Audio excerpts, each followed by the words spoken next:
Hi, this is Jim Starkweather, and welcome to another mail call. This one's on Wednesday, a little bit odd. I did one yesterday, and unfortunately I forgot to do my sound recording for my lapel microphone. And in case you're wondering, yes, I'm wearing a bolo tie with a normal Izodi type shirt.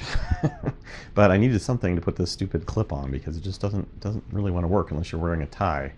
I need like one of those kind of yoke mic things that they have. You know, I forget what they use those for, sporting programs or something. Anyways, getting sidetracked as I usually do. All right, so I have already unboxed all these items, so you will not actually see me unboxing them as I did yesterday. But I don't think you guys will mind if I, one week, don't actually unbox the items in front of you. So what did we get this week? All right, well, we got the new issue of Abrams Squad magazine. This one has some cool stuff on the cover. This is issue 15. It's got an T-80BV, the most agile fighter of the USSR. Does it fly? I don't know. A BMP-3 in here, a diorama with Iranian Technical, and a Merkava 3 Mark II-D is listed on here as well. So, yep, that's out. We also got in a book which we'll be making available for a written review, and that is the LVTP-5 Landing Vehicle Track Personnel Vehicle by David Keller. This is got a foreword by Captain David Scongers, something like that, and by sent to us by High Gloss Publishing. So that's a new book that's out and about. Look for a written review on Armorama at some point for that.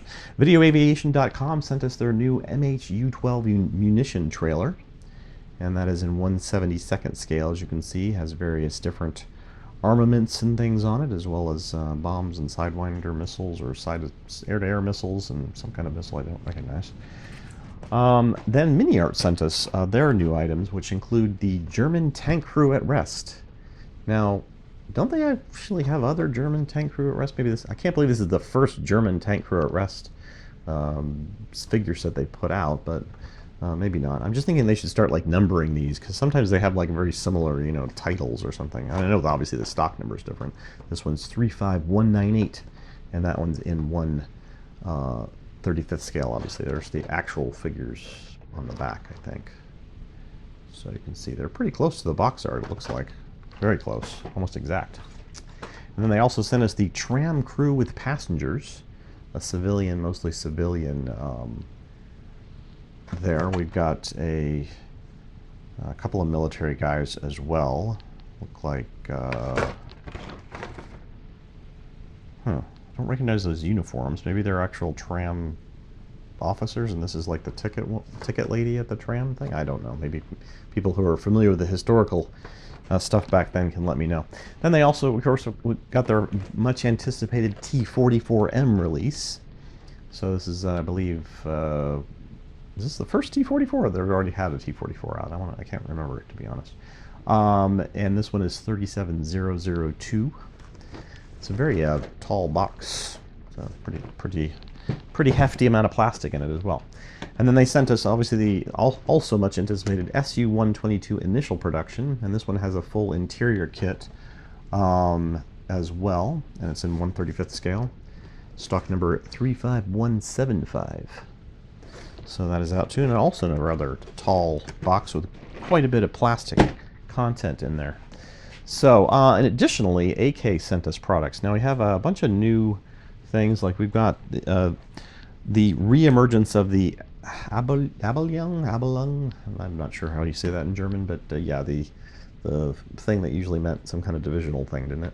And this is 502, Magic Potion for brushes. Most of these are like brush care and other types of products, but yeah, this one is Liquid Mask.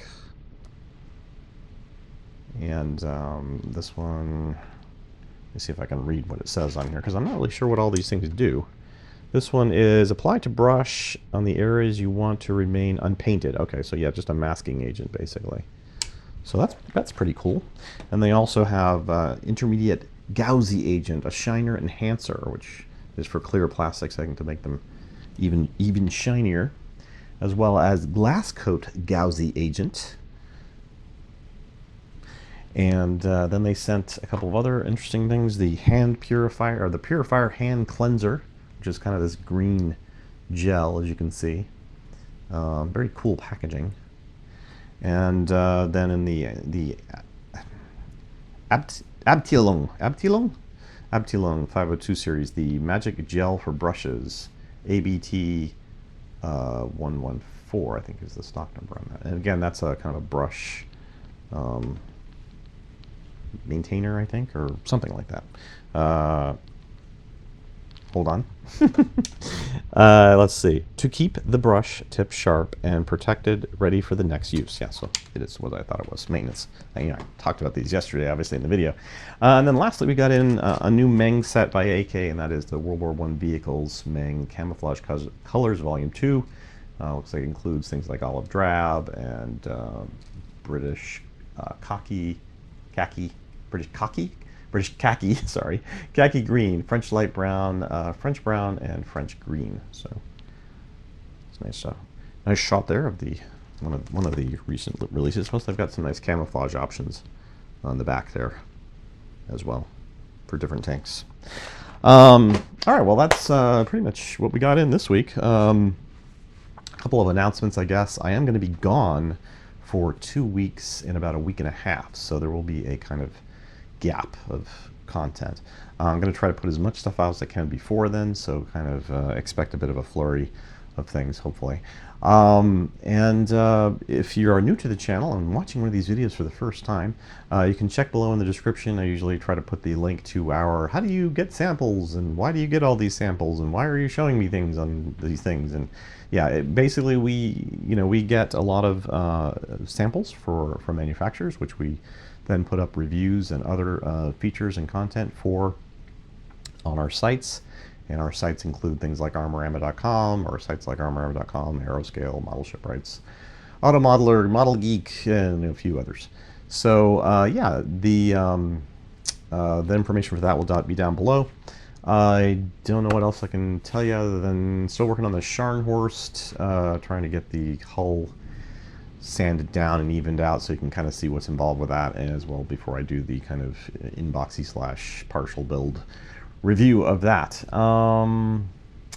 We did get in from last week, you probably saw we got in from the Academy the M1A2 TUS 2, and we're still accepting requests for that kit. So if it's something you might be interested in doing a review on, let us know.